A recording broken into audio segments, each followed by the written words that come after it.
Welcome, ladies and gentlemen, Master of None here. We are actually back in Guild Wars 1 to continue our Ironman character. In the first episode, we laid out the rules, created this ranger, did the first couple of quests, and I asked you guys what secondary profession we should choose. Before we get to that though, I want to go back to Regent Valley to get our last couple of ranger skills that are available in pre-searing. At least I believe you can't get any more after that. That should hopefully give us a nice power boost and prepare us for the bleak future ahead that is old Ascalon. Talking about the future and this series, I was not expecting to be writing a second episode for Guild Wars 1 so soon, since not that many people watched or even discovered the first video. What pushed me over the edge were honestly all the nice comments from you guys, and since I had a decent amount of fun producing that first episode, I was like, why the hell not? We can't let Master of No Iron retire with 3 skills only, can we? So here we are, picking up a new quest that gives us 2 new ranger abilities. A new bow attack called Point Blank Shot, and our first preparation, Read the Wind. Point Blank Shot only costs 5 energy, but comes with a drawback. It has only half the range of a regular bow attack.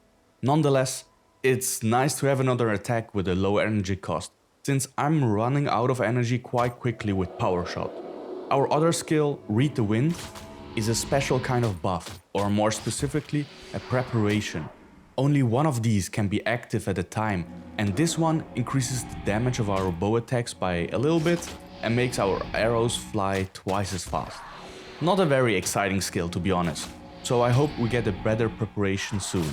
While reading the skill descriptions, I didn't actually notice that a timer had started for the quest itself. Once I did notice it, I got a little stressed out, but everything was fine. It didn't take very long to take out all these worms, especially with the new skills. Now, instead of teleporting back and getting our secondary profession, I wanted to head towards an outpost, just in case we would need to go there soon.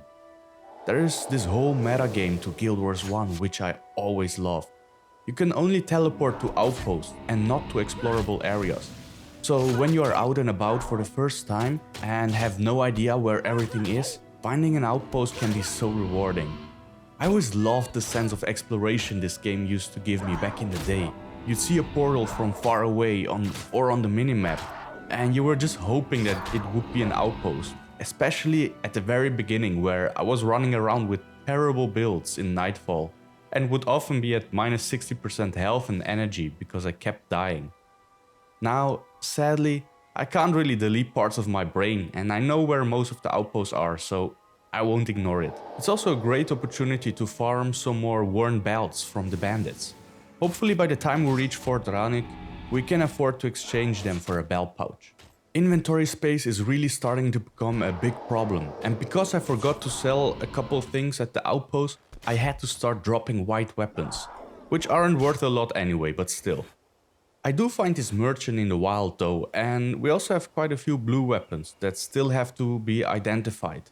So at this point, I'm really trying to scrape those 100 gold together to be able to afford an identification kit. Luckily, we get just enough and you'll immediately see why I wanted it.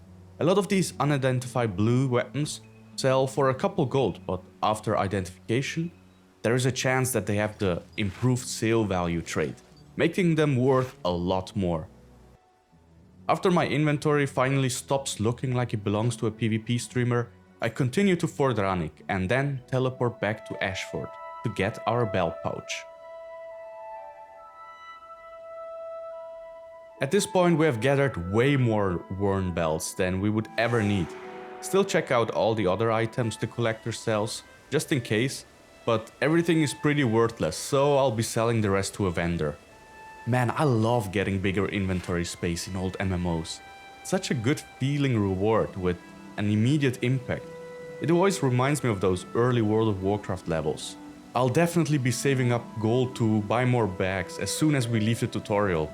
It will make our life so much easier, especially since we are keeping all the monster trophies for potential collectors.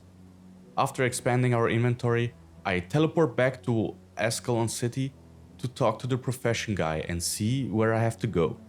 You guys voted and we are going to be a Ranger Necromancer. Good old Armin here tells us that we need to travel to the catacombs for that. How fitting.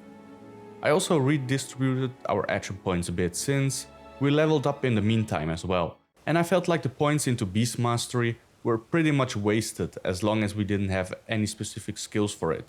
Instead, I started putting points into the Ranger exclusive attribute, Expertise, which lowers the energy cost of some of our skills by 4% per level. Sadly, it doesn't reduce the energy cost of all non-Ranger skills, which would make this attribute way more useful. Either way, I'm struggling with energy, and being able to reduce that by just a bit will probably increase our DPS significantly. Off we go into the catacombs and talk to Necromancer Mune to get our education in the dark arts started. As is often the case in Guild Wars 1, she starts running as soon as we pick up the quest. I'll be honest, I don't think we'll be using a lot of Necromancer skills for a while, since we just don't have enough attribute points to make it worth it. The 3 skills we've gotten from the quest do barely anything at the moment, but we do need to summon bone minions to get through. We just create them to be grilled immediately in the flame traps, disarming them in the process. That place must stink like hell, rotten flesh getting burned to the ground. I wonder if we can ever make a full-on beast/undead minion master. Probably not very effective, but might be a fun concept to try out later on.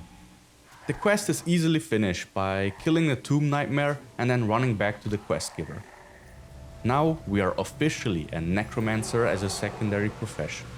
As I did with the ranger training before, I ask where we can learn more necro skills.